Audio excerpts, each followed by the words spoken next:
উত্তরপ্রদেশের ইউপির রাম মন্দির থেকে 200 কোটি টাকারও বেশি টাকা, তারপরে যে সমস্ত চারাবা আসে, যেসব দান আসে, সোনা, রূপো, কয়েন, অর্নামেন্টস, বিভিন্ন কিছু উত্তরপ্রদেশের রাম মন্দির থেকে চুরি হয়ে গেছে।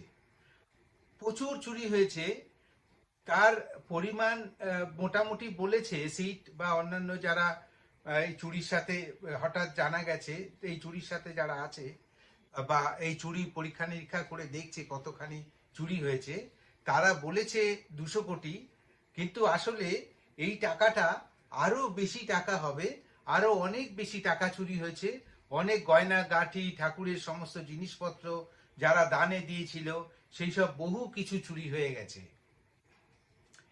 এই যে রাম মন্দিরের থেকে চুরি, তাহলে রাম মন্দির থেকে যে চুরি হয়, রাম সীতাকে চুরি করার জন্যে রাবণ বধ হয়েছিল। এইবার এই চুরিটা, এই রাম মন্দিরের চুরিটার জন্যে কি আসলে কি যারা চোর আছে তারা কি তাদের কি ধরা যাবে? তারা কি পানিশমেন্ট পাবে? দেখা যাক কি হয়। আরো অনেক ব্যাপার আছে, সব ব্যাপারগুলোই আমি বলবো। যেমন accounts department, audit, internal audit department, এদের মধ্যে বহু লোক এই চুরির সাথে যুক্ত। এটাও সিট বা অন্যান্য যারা পরীক্ষা নিরীক্ষা করছে তারা বুঝতে পেরেছে এবং জানিয়েছে যে অডিট এবং অ্যাকাউন্টস দুটো ডিপার্টমেন্টই রাম মন্দিরের চুরির সাথে বা তাদের অনেক লোক এই চুরির সাথে আছে। ভিডিও ক্যামেরাতে দেখা গেছে যে যারা, যেই সব কর্মচারী টাকা গুছিয়ে একসাথে করে ভল্টে রাখে বা যা যা যেখানে যেখানে যেটা রাখার কথা, তারা পুরো টাকার গাঠরি, পুরো টাকার বান্ডেল নিজের শরীরের মধ্যে নিয়ে নিচ্ছে। নিয়ে তারা মন্দিরের বাইরে বেরিয়ে যাচ্ছে। তারা নিজেরা টাকা চুরি করে সেই টাকা নিজের সম্পত্তি হিসাবে ব্যবহার করছে।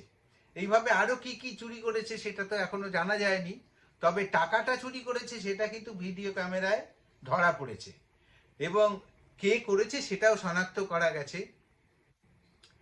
তারপরে আরো কথা হচ্ছে যে কিছু কর্মচারী আছে যাদের মায়না 2000 থেকে 2000, 20,000, 15,000 এরকম একটা মাইনার চাকরি করে, খুবই সাধারণ চাকরি করে। তারা এদিকে জমি কিনছে, বাড়ি কিনছে, গাড়ি কিনছে, এরকম সব ব্যাপার।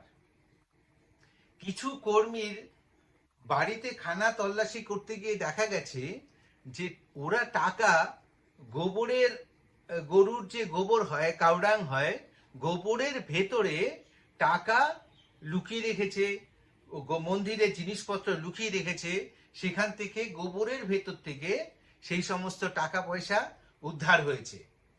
এইরকম সমস্ত ব্যাপার। এখন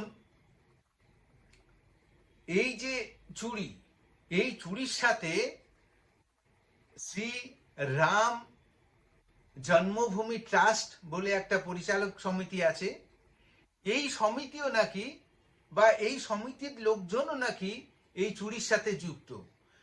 মানে এত পরিমাণে রাম মন্দিরে সব গয়না গাটি, টাকা পয়সা এত কিছু আসে যে প্রায় সব লোকই এই চুরির সাথে যুক্ত হয়ে পড়েছে এবং চুরি করছে, প্রচুর পরিমাণে চুরি করছে।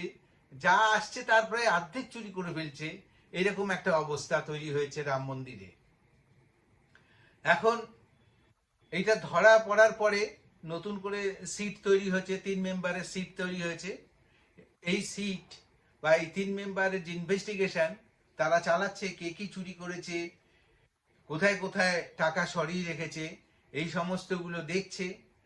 আর এর মধ্যে অলরেডি 2 কোটি টাকার মতো টাকা উদ্ধার করেছে, বিভিন্ন গাড়ি, বাড়ি, এ সমস্ত জায়গা থেকে উদ্ধার করেছে, গাড়ি মেরামত করেছে। এইবার দেখা যাক যে 200 কোটি টাকা বা তার বেশি টাকার থেকে মাত্র 2 কোটি টাকা উদ্ধার হয়েছে। বাকি টাকা কবে উদ্ধার হয়, কিভাবে উদ্ধার হয়?